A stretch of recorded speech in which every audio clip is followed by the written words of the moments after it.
Assalamualaikum warahmatullahi wabarakatuh.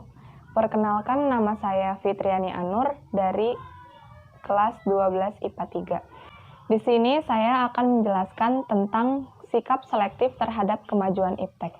Kita sebagai manusia di era globalisasi ini tentu tidak bisa melepaskan diri dari yang namanya iptek. Dan ada 3 sikap alternatif yang bisa kita lakukan. Yang pertama yaitu menolak dengan tegas semua pengaruh iptek. Yang kedua yaitu kita menerima semua pengaruh iptek tanpa menyaring terlebih dahulu. Dan yang ketiga adalah sikap selektif, yang artinya kita itu mengambil sisi positif dari si kemajuan iptek ini dan membuang sisi negatifnya. Tentunya dari ketiga sikap yang saya sebutkan tadi, alangkah baiknya kita melakukan sikap yang ketiga, yaitu sikap selektif terhadap kemajuan iptek, yang tentunya harus didasari pada nilai-nilai Pancasila. Selanjutnya, sikap selektif dalam perkembangan iptek ini ada di 3 bidang yang ingin saya jelaskan. Yang pertama itu di bidang politik, yang kedua di bidang ekonomi, dan yang ketiga di bidang sosial budaya.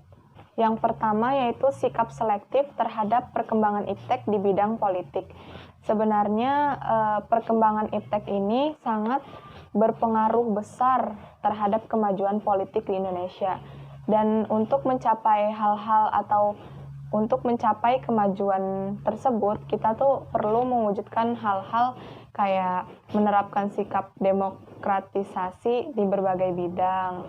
Terus kita sebagai masyarakat itu ikut berpartisipasi di bidang politik.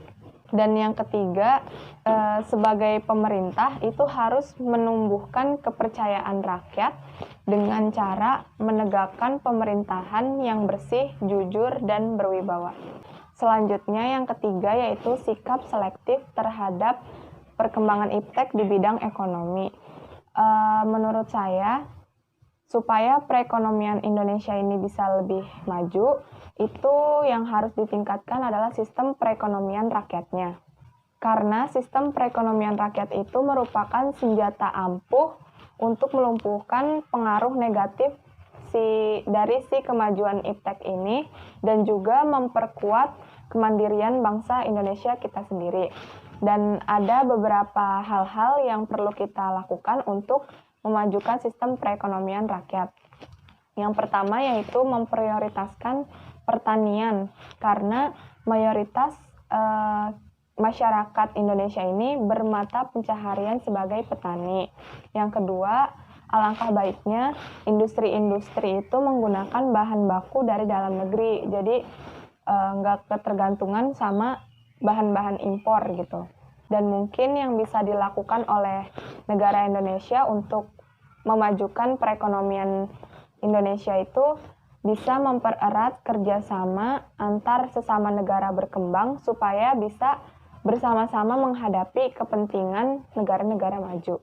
Dan yang terakhir yaitu sikap selektif terhadap perkembangan iptek di bidang sosial budaya. Kita sebagai manusia tentunya sudah merasakan kemajuan iptek itu sendiri.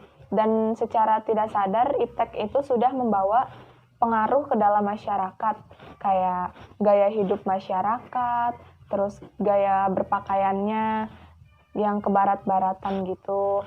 Terus kita juga merasakan efeknya sendiri, terutama di bidang pendidikan kan, kita lebih mudah mendapatkan ilmu, mendapatkan informasi yang tadinya cuma dari guru informasinya, sekarang bisa dari internet. Tentunya kemajuan iptek ini ditandai dengan adanya kemajuan di ilmu pengetahuan dan teknologi. Nah, supaya hal ini bersifat positif, maka kita harus melakukan perubahan nilai dan perilaku kita. Dengan misalnya kita terbuka terhadap inovasi dan perubahan baru. Terus kita menggunakan iptek dengan sebaik mungkin, memilah dan memilih mana yang baik, mana yang buruk, yang baik diambil, yang buruk dibuang. dan kita harus saling menghormati dan menghargai hak asasi manusia. Sekian dari saya. Wassalamualaikum warahmatullahi wabarakatuh.